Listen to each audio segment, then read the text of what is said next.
Sa mga OFW na nag-worry tungkol sa kanilang OFW Travel Pass dahil nga hanggang ngayon daw ay for approval pa rin ang kanilang e-Gov app. Yung iba naman ay no record fund pa rin ang kanilang OFW Travel Pass. Marami kasi nagsasabi na OFW Travel Pass na daw ang gagamitin ng mga OFW dahil nga okay na ang OFW Travel Pass nila. Ang sagot ay sa inyo yon na okay na, pero marami pa rin may problema sa kanilang OFW Travel Pass. At yun na nga, marami pa rin na for approval pa rin ang e-Gov app. Pero huwag kayong mag-alala guys dahil UEC pa rin ang gagamitin ng mga OFW papunta o pabalik sa ibang bansa. Sa mga nagsasabi na nagamit na nila ang kanilang OFW Travel Pass Immigration, ano ang ginamit nyo sa pagkuha ng terminal fee cash refund nyo? I-share nyo naman sa comment section ng video na ito. Any concern naman sa OFW Travel Pass para sa mga OFW, ay pwede kayo sumadya sa pinakamalapit na POA office sa lugar nyo o kayo naman dumaan kayo sa POA desk na matatagpuan nyo sa loob ng NAIA or Clark International Airport. Ngunit sa mga hindi pa rin maayos ang kanilang OFW Travel Pass, ay OEC pa rin ang gagamitin. So ito pa rin ang mga requirements pauwi sa Pilipinas at pabalik sa ibang bansa para sa mga documented OFW. Updated requirements pauwi sa Pilipinas at pabalik sa ibang bansa para sa mga documented OFW. Pati sa mga OFW na magpo-for-good na sa Pilipinas. Napakarami nga nagtatanong sa social media at nag-aalala na hindi pa rin maayos ang kanilang OFW Travel Pass.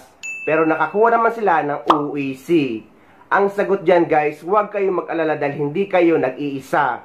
Kahit nga sa akin na still no record fund pa rin ang OFW Travel Pass ko, pero nakakuha or naka-acquire naman ako ng UEC exemption. At kahit nga nagawa ko na rin ang record verification sa info sheet, ay ganoon pa rin ang OFW Travel Pass ko. No record found.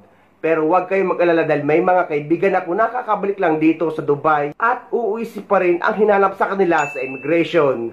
So huwag kayong mag-alala basta meron kayong UEC, kahit no record fund pa ang OFW Travel Pass nyo. So sa ngayon, ito pa rin ang requirements pauwi sa Pilipinas at pabalik sa ibang bansa para sa mga documented OFW ngayong buwan ng November 2025. So ito ang mga requirements sa mga uuwi sa Pilipinas na mga OFW para sa kanilang bakasyon. Number 1, ang inyong e-travel arrival card registration, ang inyong passport at ang inyong ticket. At meron pang karagdagang Polo verified contract para sa mga OFW na may mga employment changes. Kagaya sa mga nag-change employer, change job site, change company name kahit pareho pa rin ang owner, nag-change position, at yung mga babae na napalitan ng apelyido sa kanilang passport, visa at kontrata, at yung mga OFW na galing sa visit visa at nag-employment visa sa ibang bansa. Kailangan nyong pa-verify sa Polo Office sa bansa kung saan kayo nagtatrabaho para makakuha kayo ng updated UEC sa POA sa Pilipinas. Ngunit sa mga dati nang nakapag-verify ng kontrata at uuwi muli babalik sa parehong employer at walang employment changes, hindi na required ang panibagong Polo verified contract dahil pwede na kayong mag-acquire ng UEC exemption online. Pero kung hindi naman kayo marunong online, ay pwede kayo sumadya sa pinakamalapit na POA office or DMW office na ngayon at pwede kayong magpaprint ng UEC exemption sa kanila. Basta guys, kahit exempted na kayo sa UEC at hindi na kailangan ng panibagong Polo verified contract, ay lagi nyong dadalhin kapag uuwi kayo sa Pilipinas ang inyong lumang contract verification kagaya nito. At ang bago nyong printed na kontrata galing sa inyong employer. Hindi naman ito madalas hinahanap sa immigration, pero just in case lang hanapin ito sa immigration kahit may dala kayong UEC exemption. Kung ikaw ay meron ng record sa database ng DMW, ikaw ay nagbakasyon na, at ikaw ay gusto mo ulit magbakasyon, tapos babalik ka sa iyong worksite, so ang kailangan mo na lang OEC exemption. Yung yung makuha mo online na lang. Yes. Same company, same job, lahat yes. Same. Ito na yon. Oo, so hindi mo na kailangan magpa-verify ng contract kung ikaw ay returning to the same employer na may record ka na. Okay. OEC exemption na online, kahit sa Pilipinas mo nakuhanin ito, pwede mo nang makuha ang OEC. Kasi yung iba, sir, na misinterpret kasi nila na pag sinabing Exempted ako sa OEC, so hindi na ako kailangan kukuha pa rin. Yes, so Online. Online lang na yung proseso mo. Yun. Magandang araw po sa lahat ng ating mga OFWs. Explain ko lang po at clarify ko lang po yung bagong advisory po natin. So napapansin po natin, ganito po yung itsura ng ating kontrata. So andyan po yung pangalan ng employer at yung ating pangalan at napapansin po natin 2 years po yung ating kontrata. So pag check po natin sa second page, nakalagay din po dyan yung petsa kung kailan po pinirmahan. So kung for example ito ay March 2022, noong 2024 ay expired na po ito. Pero kung tingnan nyo, na-verified po na po siya dati. So ano pong gagawin? Kung uuwi po ako ngayong taon, gagawa lang po ako ng panibagong kontrata. So for example, ito po, same pa rin po ang employer, pero pirmahan ko pa rin po, hindi ko na po kailangang ipa-verify ito.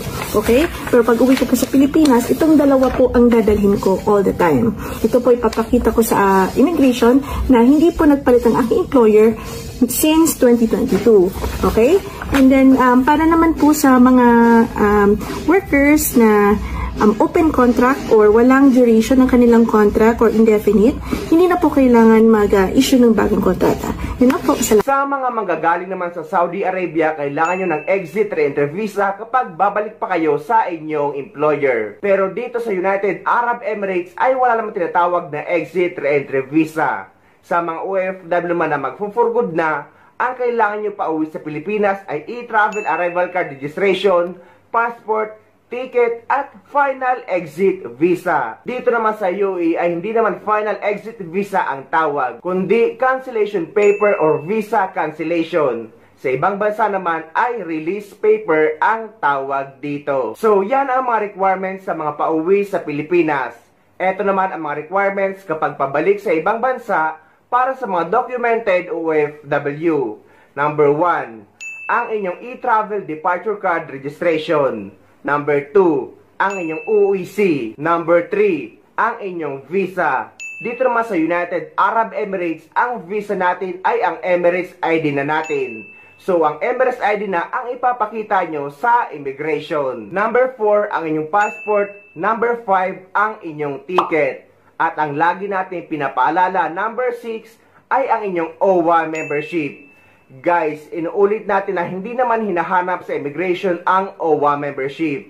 Pero dapat lagi tayo nagre-renew nito kada 2 taon. Dahil insurance nating mga OFW ang ating OWA membership habang nagtatrabaho tayo dito sa ibang bansa. At mapapakinabangan ito ng ating pamilya just in case man may mangyari sa isang OFW. OWA coverage po natin? Yes. Okay. Your Honor, Madam Chair, una po sa lahat, ang membership contribution po ng OWA ay $25 since 1982 po. Hindi po na iba ito. Ngayon po, nadagdagan po ang mga benepisyo. So ngayon po, meron po tayong social benefits. Una po sa lahat. Sa mga miyembro po ng OWA, meron pong accidental death and natural death coverage. Accidental death in the amount of 200,000. Natural death, 100,000. Meron pong burial benefit na 20,000. Ito po yung sa parang mala insurance coverage po ng OWA membership.